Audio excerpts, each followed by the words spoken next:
Assalamualaikum, dear students. Welcome to third lecture of organic chemistry. In today's lecture, we will discuss about detection of elements in organic compounds. Organic compound में हम carbon और hydrogen कैसे detect करेंगे। Organic compound तो carbon और hydrogen की ही compounds होते हैं, इनकी डिटेक्शन की क्या ज़रूरत है। लेकिन फिर भी अगर हम लैब में ये खुद से कंफर्म करना चाह रहे हैं कि वाकई ऑर्गेनिक कंपाउंड में कार्बन है कि नहीं है, एक्सपेरिमेंटली खुद से देखना चाह रहे हैं वाकई ऑर्गेनिक कंपाउंड में हाइड्रोजन है कि नहीं है, तो इनके लिए हम एक्सपेरिमेंट कैसे करेंगे। ऑर्गेनिक कंपाउंड में अगर नाइट्रोजन हो, जैसे आप लोग जानते हैं कि बहुत सारे ऑर्गेनिक कंपाउंड में नाइट्रोजन कंटेनिंग ग्रुप्स होते हैं, नाइट्रो ग्रुप्स हो गया, अमीन हो गया, इमाइड एक्सेट्रा। तो ऑर्गेनिक कंपाउंड में अगर नाइट्रोजन हो तो इसको हम कैसे कंफर्म करेंगे। ऑर्गेनिक कंपाउंड में अगर नाइट्रोजन और सल्फर दोनों हो तो इनकी हम कैसे डिटेक्ट करेंगे। ऑर्गेनिक कंपाउंड में सिर्फ सल्फर हो तो इनको हम कैसे डिटेक्ट करेंगे। अगर ऑर्गेनिक कंपाउंड में हेलोजन्स हो, ऑक्सीजन हो, फास्फोरस हो या कोई मेटल एटम्स हो तो इनकी डिटेक्शन हम कैसे करेंगे। तो आज के लेक्चर में हम ये कवर करेंगे। चलो स्टार्ट कर लेते हैं। सबसे पहला है detection of carbon and hydrogen हो। ऑर्गेनिक कंपाउंड में हम कार्बन और हाइड्रोजन कैसे डिटेक्ट करेंगे, इनके लिए हम कैसे टेस्ट करेंगे।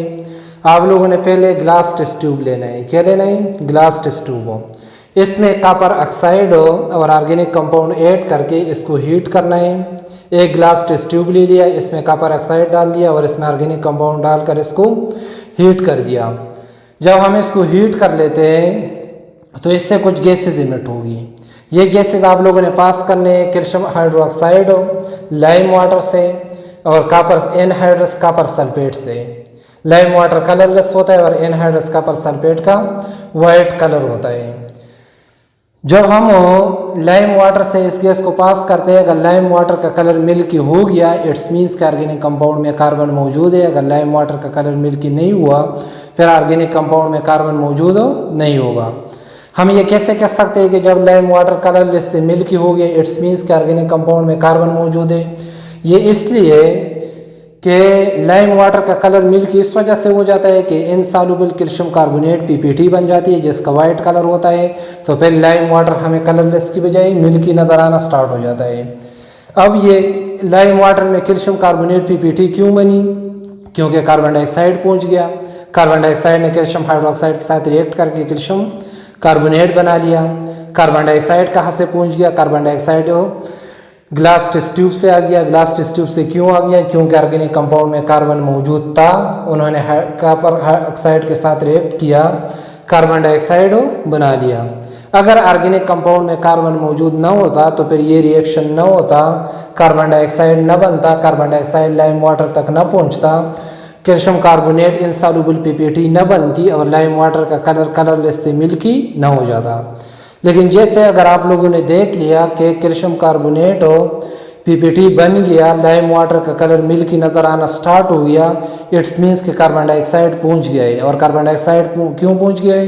क्योंकि ऑर्गेनिक कंपाउंड में कार्बन प्रेजेंट था। इस रिएक्शन में जब हमने हीट किया तो कॉपर ऑक्साइड के साथ कार्बन ने रिएक्ट करके कार्बन डाइऑक्साइड बना लिया। तो अगर लाइम वाटर का कलर मिल्की हो गया इट्स मीन्स कि ऑर्गेनिक कंपाउंड में कार्बन मौजूद है। अगर लाइम वाटर का कलर मिल्की नहीं हुआ इट्स मीन्स कि ऑर्गेनिक कंपाउंड में कार्बन मौजूद नहीं है।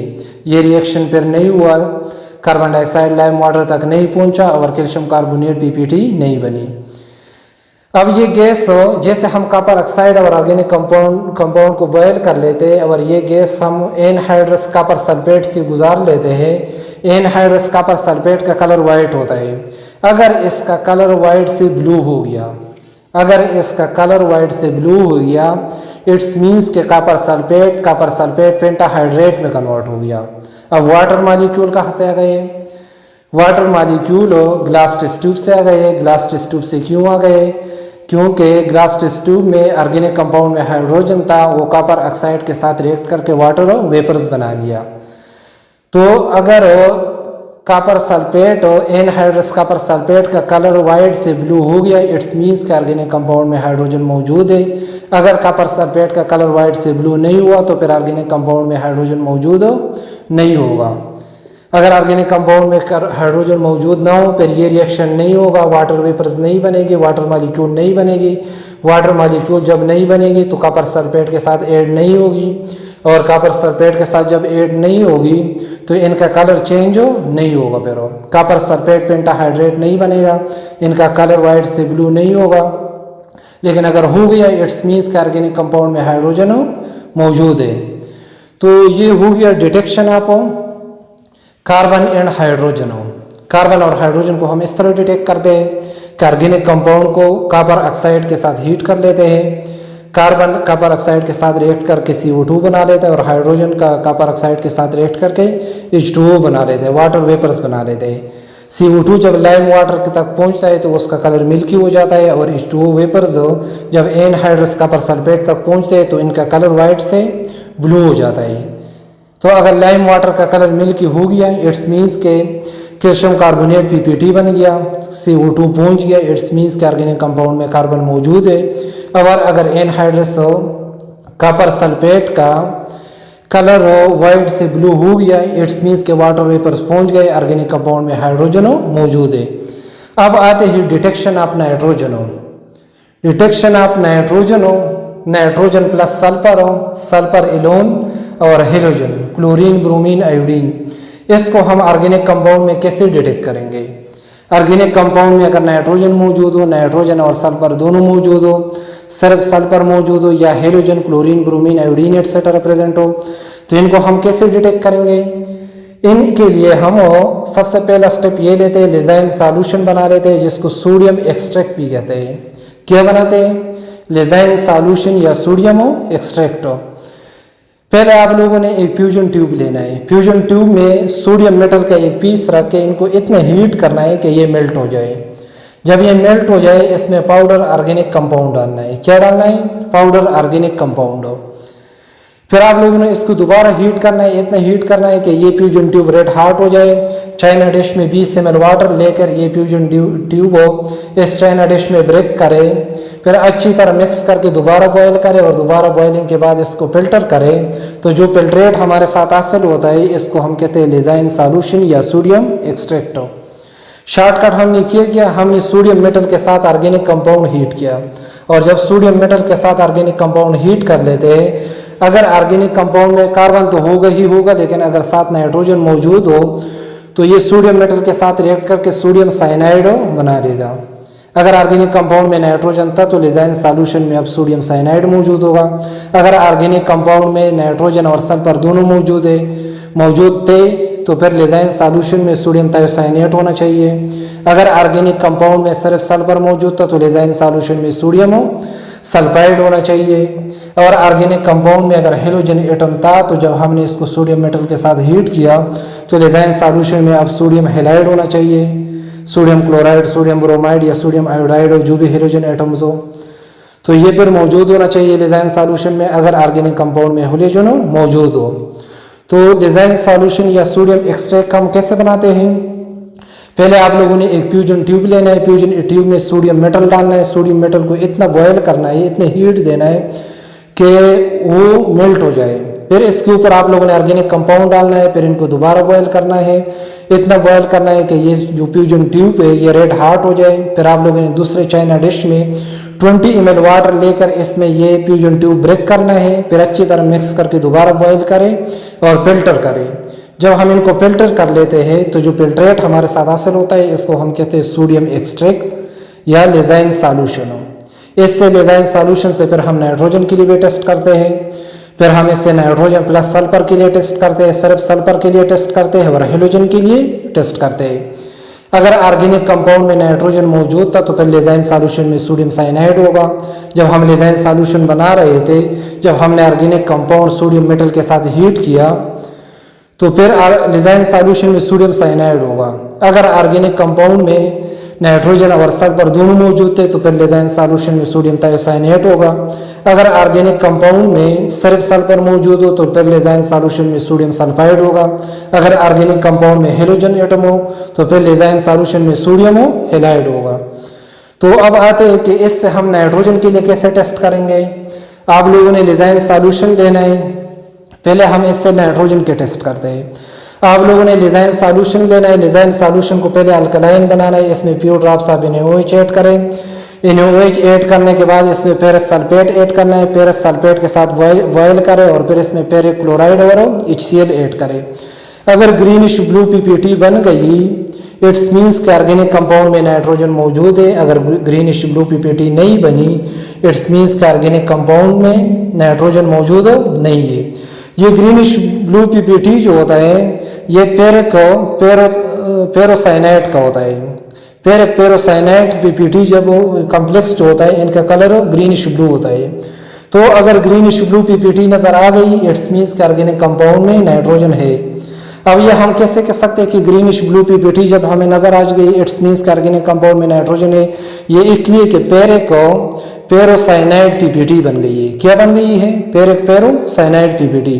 ये पीपीटी तब बन सकती है जब हमने पेरिक्लोराइड डाल दिया तो सॉल्यूशन में सोडियम पेरोसाइनाइड कम्प्लेक्स होना चाहिए। और सोडियम पेरोसाइनाइड कहाँ से आएगा? सोडियम पेरोसाइनाइड तब बनेगा जब हमने लिजाइन सॉल्यूशन में पेरस सल्फेट डाल दिया, उसमें सोडियम साइनाइड हो। और सोडियम साइनाइड लिजाइन सॉल्यूशन में तब होगा अगर ऑर्गेनिक कंपाउंड जब हम लिजाइन सॉल्यूशन बनाते थे ऑर्गेनिक कंपाउंड में नाइट्रोजन हो तो फिर लिजाइन सॉल्यूशन में सोडियम साइनाइड होगा। तो अगर हमारे पास ग्रीनिश ब्लू पीपीटी बन गई, इट्स मीन्स कि ऑर्गेनिक कंपाउंड में नाइट्रोजन है। अगर ग्रीनिश ब्लू पीपीटी नहीं बनी तो फिर ऑर्गेनिक कंपाउंड में नाइट्रोजन मौजूद नहीं होगा। जब हम लिजाइन सॉल्यूशन बनाते थे, जब हमने ऑर्गेनिक कंपाउंड को सोडियम मेटल के साथ हीट किया, अगर इसमें नाइट्रोजन था तो लिजाइन सॉल्यूशन में क्या बन गया होगा? लिजाइन सॉल्यूशन में सोडियम साइनाइड होगा।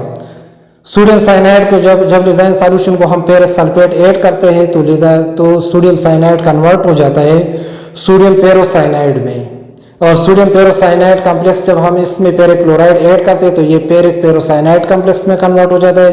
पेरोसाइनाइड कम्प्लेक्स का कलर ग्रीनिश ब्लू होता है।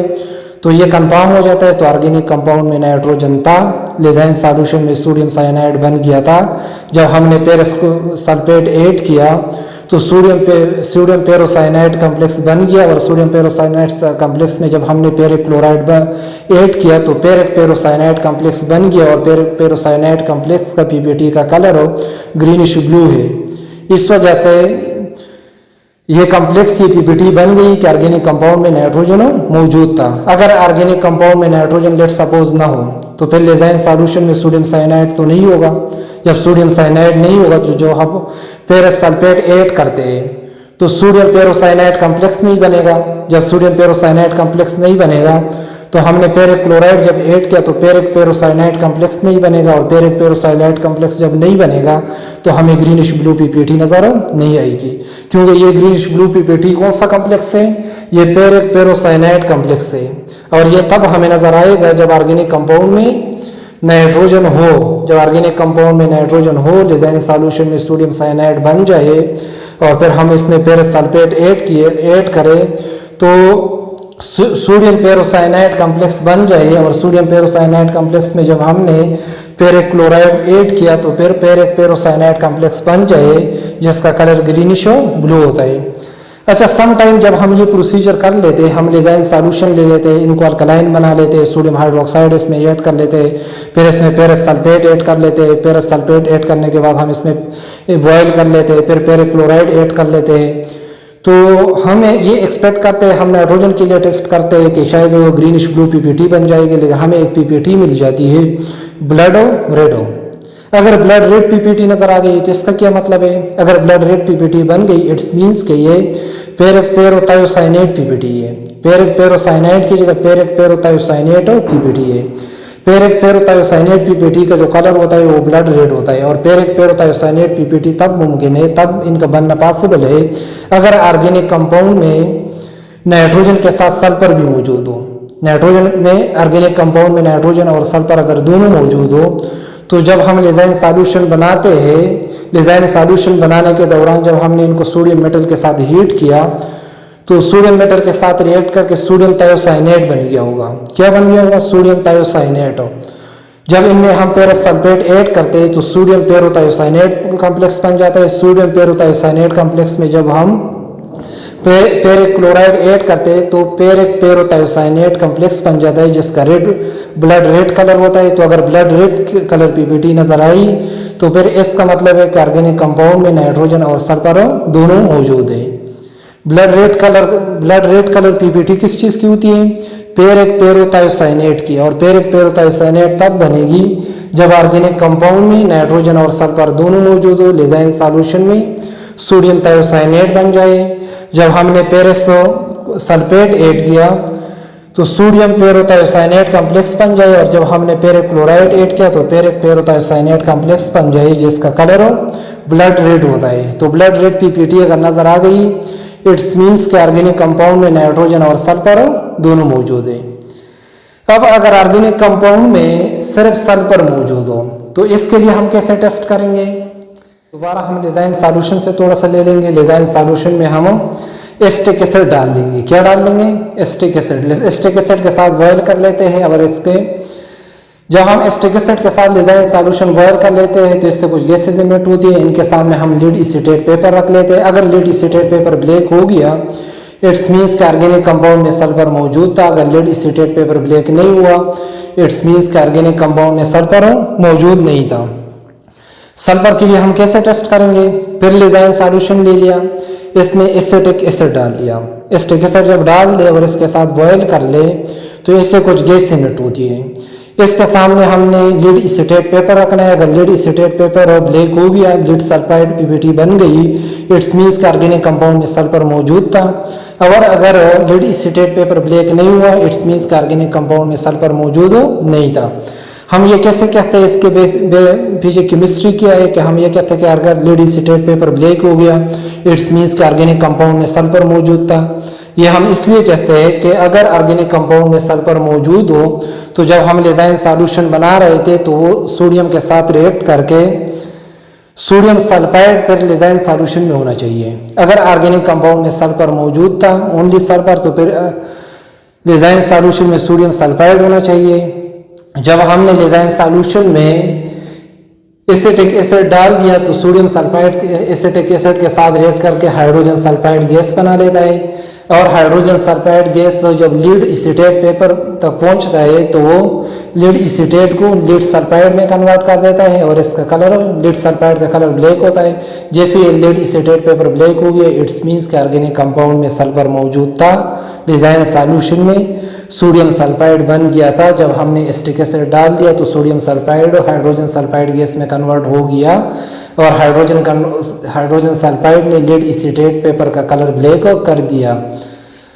तो जैसे ही लीड एसीटेट का पेपर का कलर ब्लैक हो जाए, इट्स मीन्स के ऑर्गेनिक कंपाउंड में सल्फर मौजूद था। अगर लीड एसीटेट पेपर का कलर ब्लैक नहीं हुआ तो इट्स मीन्स के ऑर्गेनिक कंपाउंड में सल्फर मौजूद नहीं था।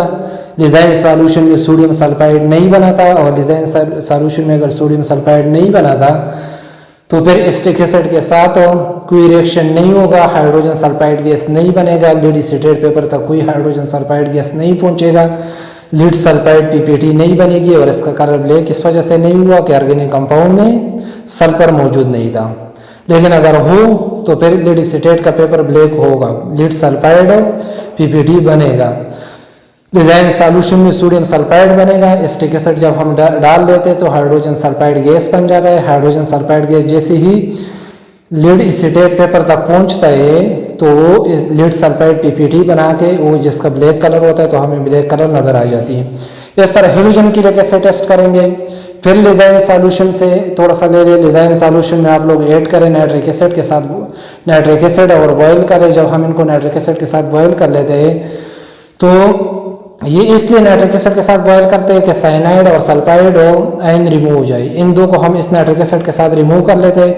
फिर लिजाइन सॉल्यूशन को दोबारा कूल कर लेते हैं और फिर इसमें AgNO3 सिल्वर नाइट्रेट ऐड कर लेते हैं।